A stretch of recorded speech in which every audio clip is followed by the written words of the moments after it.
Bonjour à tous, bienvenue dans notre Zoom. Je reçois aujourd'hui Jean-Yves Le Gallou. Bonjour Jean-Yves Le Gallou. Bonjour Pierre Bergerot. Jean-Yves Le Gallou, vous êtes ancien député européen, président de l'Institut Polémia et animateur de l'émission Immédiat sur TV Liberté que vous animez avec Nicolas Faure. Vous publiez donc cet ouvrage « Manuel de lutte contre la diabolisation » publié par les éditions de la Nouvelle Librairie dans la collection Iliade, l'Institut Iliade dont vous êtes le cofondateur avec Bernard Lugan et Philippe Conrad. Évidemment, ma première question, Jean-Yves Le Gallou, êtes-vous un diabolisé ?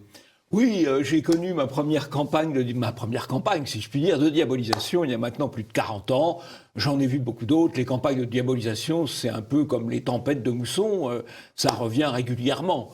Mais au fond, il suffit d'y faire face. Vous en êtes sorti, vous ? Bah, écoutez, oui, je pense m'en être sorti. Vous n'avez pas été exposé à la mort sociale ? Ah, si, j'y ai été exposé, mais je pense avoir survécu à la mort sociale. Mais bien sûr que j'y ai été exposé. Le but de la diabolisation, c'est deux choses. Le but de la diabolisation, c'est la mort sociale des diabolisés et surtout la dissuasion de dire ce qu'ils pensent par tous ceux qui craignent précisément d'être diabolisés s'ils disaient ce qu'ils pensent. C'est une sorte de chape de plomb, ça vise à maintenir la chape de plomb du politiquement correct, la dictature de la pensée unique.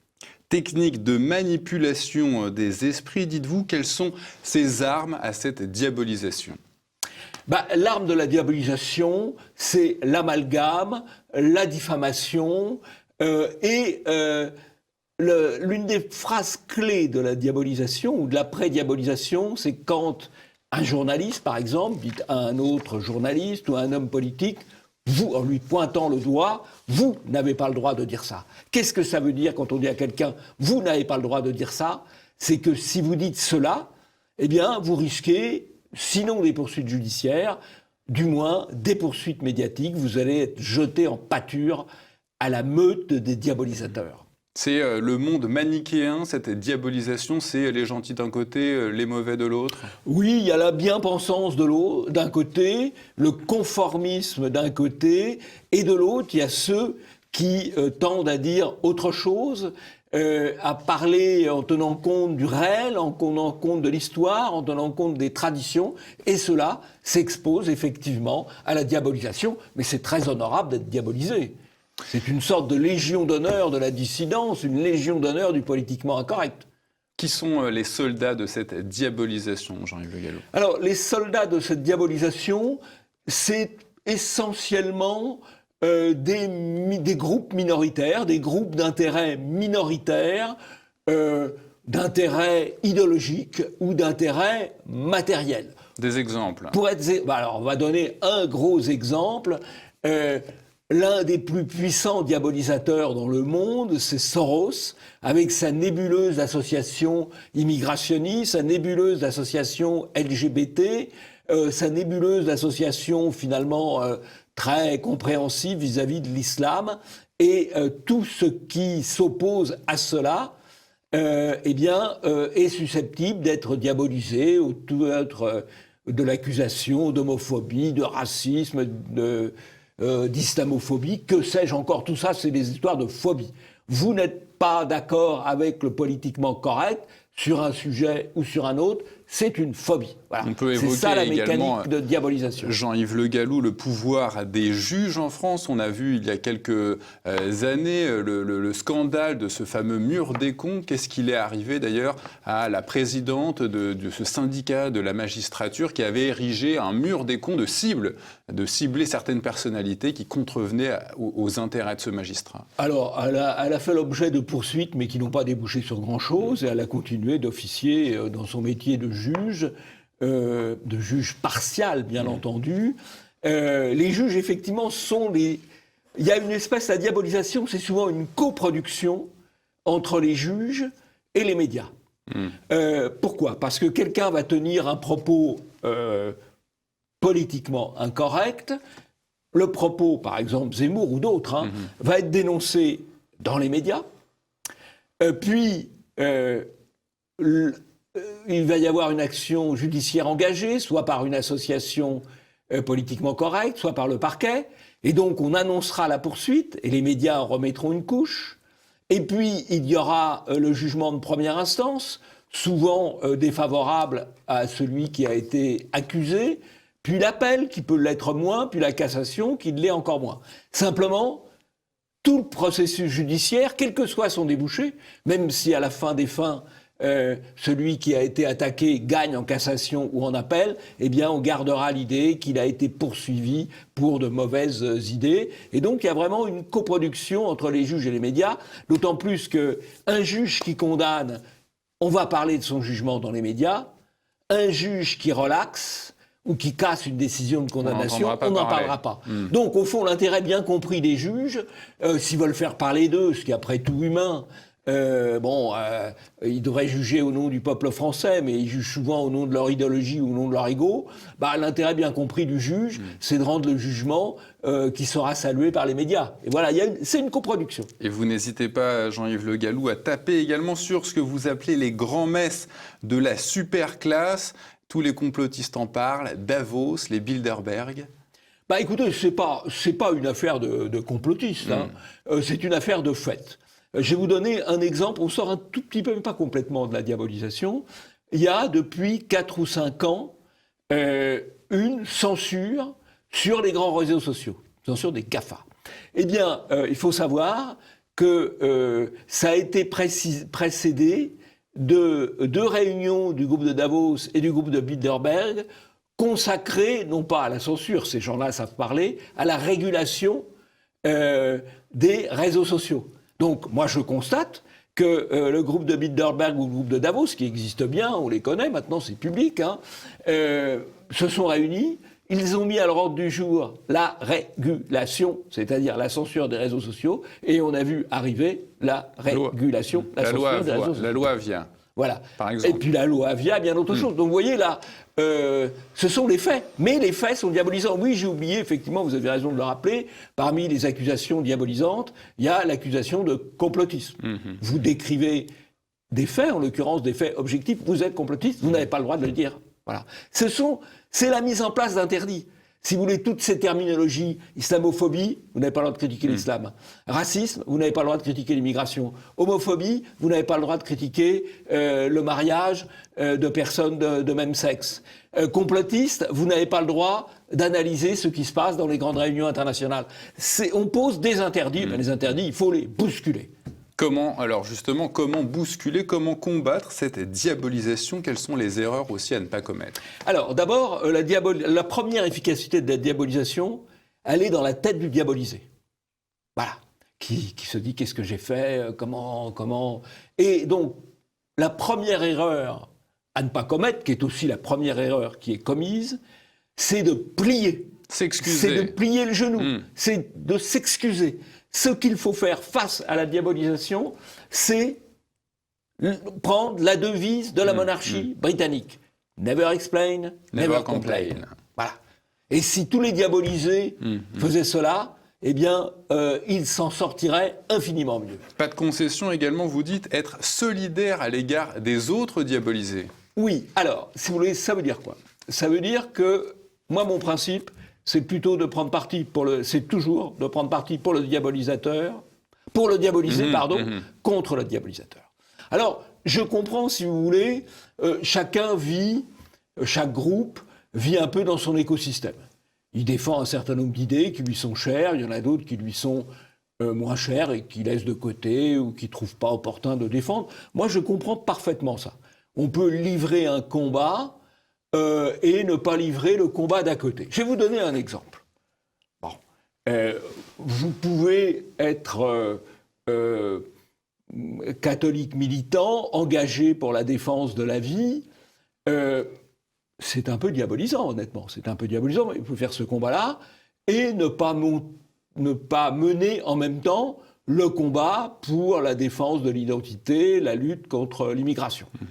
Je comprends ça. De même, vous pouvez être attaché à la lutte contre l'immigration, contre l'excès d'immigration, et plutôt laisser de côté les valeurs traditionnelles, parce que vous pensez que ça peut ringardiser que ça. Je comprends aussi cela. Ce que je ne comprends pas, c'est quand quelqu'un qui est diabolisé pour un sujet participe de la diabolisation du voisin. Il peut se taire. Il peut se taire, il peut soutenir, il peut se taire. Il ne doit pas participer de la diabolisation du voisin. Parce que quand vous participez de la diabolisation du voisin, d'abord, c'est assez peu élégant. Bon, premier élément. Deuxièmement, c'est stupide. Parce que quand vous participez de la diabolisation du voisin, vous renforcez la diabolisation générale dont vous êtes vous-même la victime. Et donc, vous renforcez un dispositif qui vous combat. Il y a très peu de gens qui comprennent ça. Ils croient très malin, beaucoup croient très malin de dire « Oh, lui, je ne le connais pas, oh, c'est horrible ce qu'il me dit ». Et puis, celui qui est là va dire de celui qui est ici « Oh là là, c'est horrible ce qu'il dit, je ne le connais pas ». Et donc, on saucissonne, le système saucissonne ses adversaires. Voilà. C'est une vieille technique. Hein. La technique du salami était appliquée par les soviétiques et les communistes à la belle époque. On découpait, et chacun n'osait pas défendre le voisin. Et souvent, en plus, chargeait le voisin. Déjà, ne pas le défendre, c'est pas terrible, mais le charger, c'est pire. Jean-Yves Le Gallou, je suppose qu'au cours de votre carrière, vous avez eu affaire à de nombreux diabolisateurs sur les plateaux télé. Comment faire face à un diabolisateur ? Comment faire face à un diabolisateur ? Il faut, si je puis me permettre l'expression, faire front, réaffirmer clairement ses convictions, ne pas accepter son vocabulaire. Ne jamais accepter, par exemple, vous êtes contre l'immigration, on va dire que vous êtes raciste. Il ne faut pas commencer à dire « je ne suis pas raciste ». Non, vous êtes des défenseurs de l'identité. Il ne faut pas procéder, parce que si vous dites « je ne suis pas raciste », c'est un peu comme si la marchande de la crémière vous disait « mes œufs ne sont pas pourris ». Non, elle ne vous dit pas « les œufs ne sont pas pourris, la crémière ». Elle vous dit « mes œufs sont frais ». Et donc, il ne faut pas reprendre le vocabulaire de l'adversaire. Il ne faut pas lui accorder de concessions.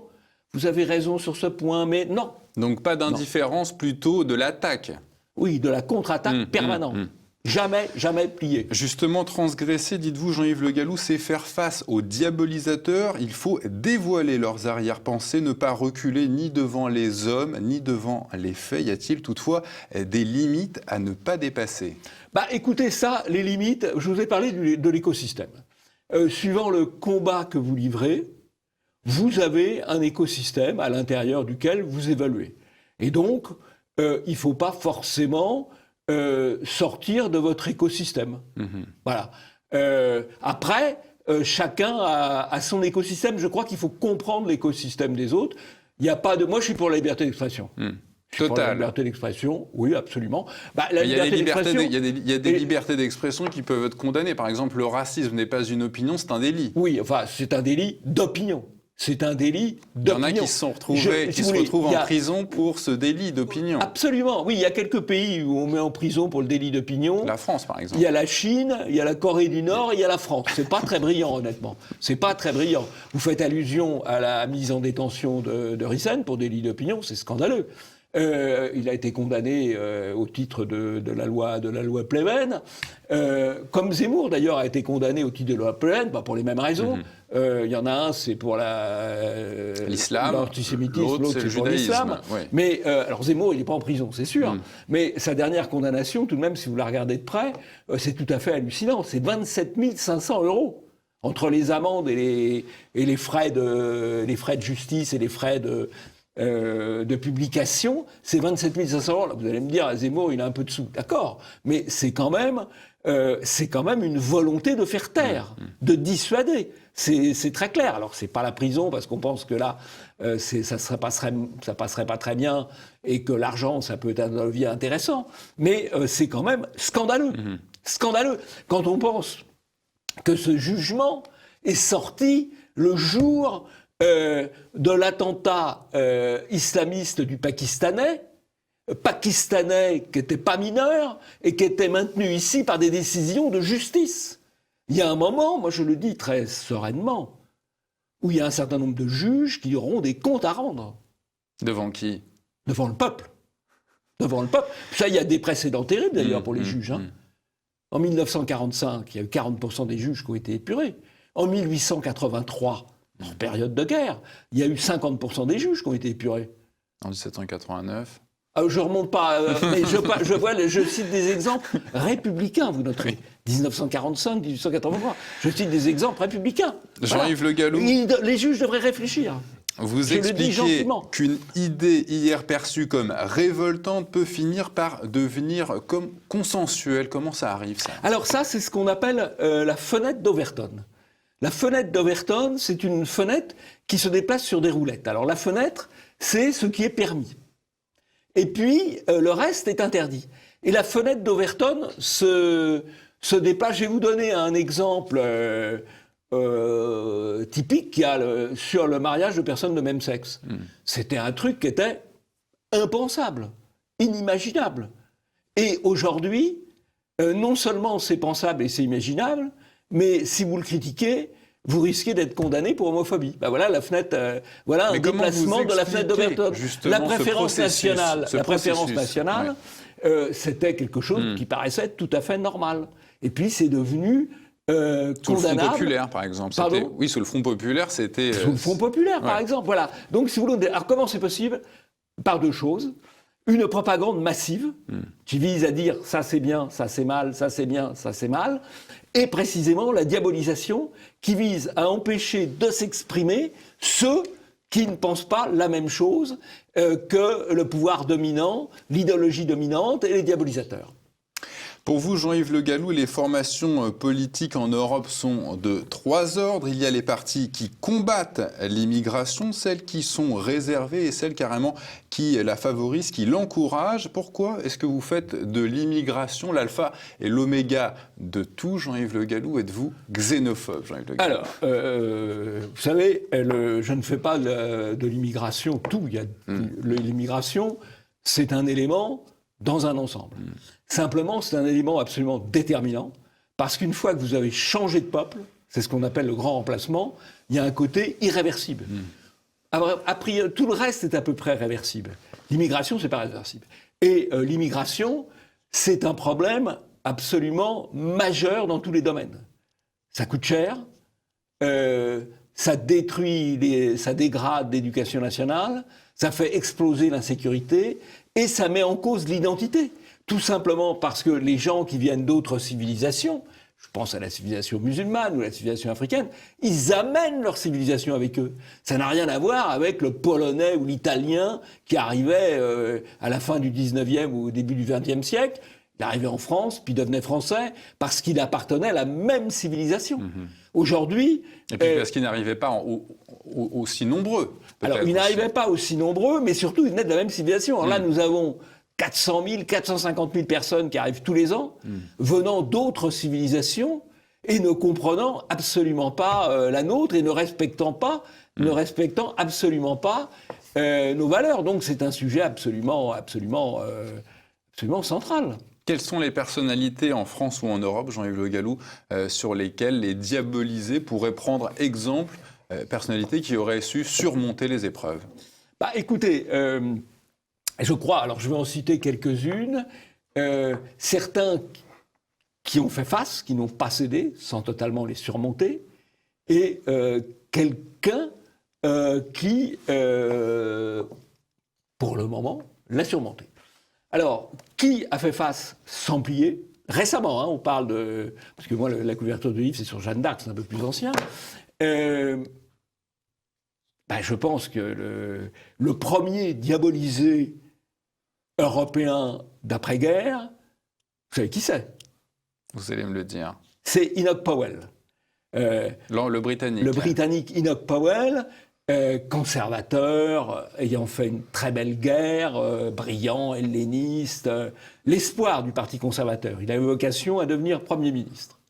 Et puis, il se trouve qu'il était élu de Birmingham et qu'il a vu la transformation de la population apportée par l'immigration, en l'occurrence pakistanaise. Et en 1968, il y a donc plus de 50 ans, il a mis en garde les Britanniques et les Européens.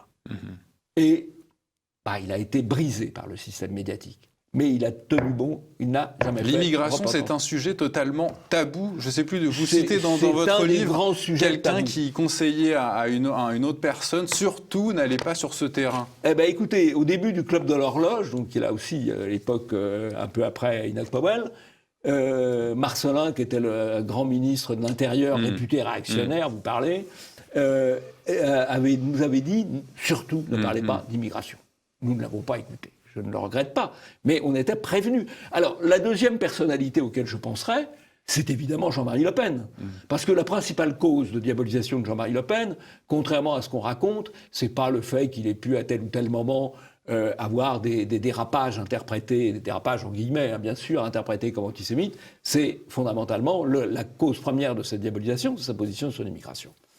Alors le troisième, qui a bien résisté jusqu'ici et qui maintient ferme, et qui est quand même Premier ministre d'un État européen. Le Hongrois. C'est le Hongrois, Viktor Orban, qui ne plie pas, qui a attaqué Soros, donc il a appliqué une bonne méthode, lui. Il a accusé les accusateurs, il a diabolisé le diabolisateur, et il dit les choses, il refuse le grand remplacement de population, il refuse le grand effacement de la culture, et jusqu'ici, il a quand même bien survécu, parce qu'il a eu la majorité absolue aux dernières élections législatives hongroises, et il est toujours, ce qui est quand même assez extraordinaire, ses élus sont toujours membres du Parti populaire européen.